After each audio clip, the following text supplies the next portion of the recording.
Saudara-saudari yang dikasihi Tuhan, Injil yang kita dengar hari ini merupakan perubahan dari khotbah perpisahan Yesus pada malam perjamuan terakhir. Sekarang Putra Manusia dipermuliakan dan Allah dipermuliakan di dalamnya. Anak-anak, tinggal sejenak lagi aku bersama kamu. Perintah baru kuberikan kepadamu, yaitu supaya kamu saling menaruh cinta kasih. Sama seperti aku telah mengasihi kamu, demikian pula kamu harus saling mengasihi. Kata-kata ini disampaikan Yesus kepada para murid setelah Yudas meninggalkan ruang perjamuan. Hari sudah malam. Sekarang tiba saatnya Putra Manusia dimuliakan. Perjalanan menuju salib sudah dimulai. Sebentar lagi dia akan kembali kepada Bapa. Dia tidak akan kembali begitu saja, tetapi melalui ketaatannya kepada kehendak Bapa. Dia taat kepada kehendak Bapa sampai dengan mau mati di kayu salib. Putra Manusia dimuliakan melalui salib. Karena Putra Manusia dimuliakan, maka Allah dimuliakan di dalam Dia. Ada persatuan antara Putra Manusia dan Allah. Yang satu tidak dapat dipisahkan dari yang lain. Saudara-saudari terkasih, Allah yang dimuliakan di dalam Putra Manusia akan memuliakan Dia di dalam dirinya. Pernyataan ini hanya mau menegaskan kesatuan antara Allah dan Putra Manusia.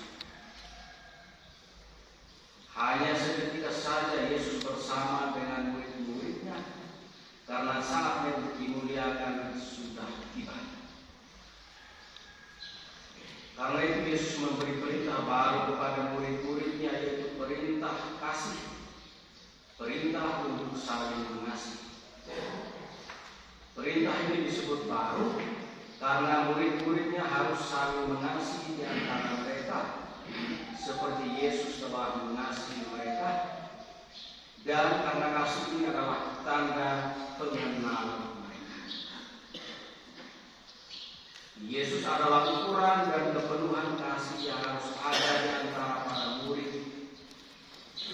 Mereka akan dikenal sebagai murid-muridnya kalau mereka saling mengasihi, karena kasih sudah menjadi tanda mengenal Yesus sendiri. Itulah kemuliaan Yesus yang harus menjadi kemuliaan murid-muridnya juga. Saudara-saudari terkasih, Injil yang dibacakan pada hari Minggu Paskah 5 sampai 7 diambil dari khotbah perpisahan Yesus menurut Yohanes. Khotbah perpisahan Yesus dianggap sebagai pesan perpisahan. Kasih yang dibicarakan oleh Injil Yohanes adalah kasih persaudaraan. Kasih ini harus dibedakan dari kasih kepada musuh dan lawan-lawan kita, dan kasih kepada sesama yang lebih luas jangkauannya. Kasih ini harus menjadi tanda murid-murid Yesus. Dalam perjalanan kekristenan, banyak kelompok orang Kristen telah mengambil kasih persaudaraan ini sebagai perhatian utama atau termasuk dalam unsur-unsur pokok spiritualitas. Hal yang sangat bagus ini sebenarnya harus menjadi ciri dari setiap kelompok atau jemaat basis gerejawi di dalam gereja. Persoalannya ialah bagaimana kasih persaudaraan ini diwujudkan dalam jemaat, dalam gereja, atau dalam komunitas kita.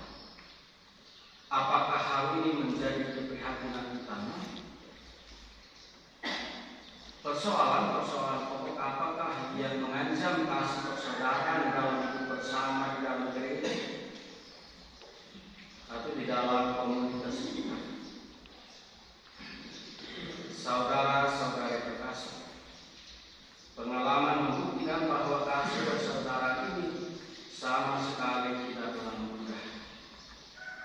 Orang-orang yang hidup dalam komunitas-komunitas kecil yang cukup stabil seperti komunitas kita ini mengetahui hal itu. Kita tahu di mana letak kesulitannya dan bagaimana harus menghayatinya dalam hidup setiap hari. Kasih persaudaraan dalam hidup bersama bisa terhambat bila muncul hal-hal berikut ini. 1. Prasangka buruk. Berburuk sangka terhadap orang lain dapat menjadi sumber perpecahan dan permusuhan. 2. Mencari-cari aib. Mencari-cari kesalahan atau aib orang lain tanpa alasan yang jelas dapat merusak hubungan dan memperlemah persaudaraan itu sendiri. 3. Dengki. Saling bersaing dan tidak senang satu sama lain dapat menimbulkan rasa iri dan permusuhan. Marah. Hal yang keempat, sikap marah dan tidak mau menerima pendapat orang lain dapat merusak komunikasi dan hubungan dengan sesama. 5. Pembicaraan rahasia. Pembicaraan rahasia yang tidak baik dapat memicu kecurigaan dan memperburuk hubungan. 6. Kurang adab dalam berbicara. Kurangnya adab atau etika dalam berbicara dan tidak menghargai orang lain dapat menyebabkan ketersinggungan dan merusak hubungan. 7. Mencela atau menggunjing orang lain secara tidak langsung dapat merusak hubungan dan memperlemah kasih persaudaraan.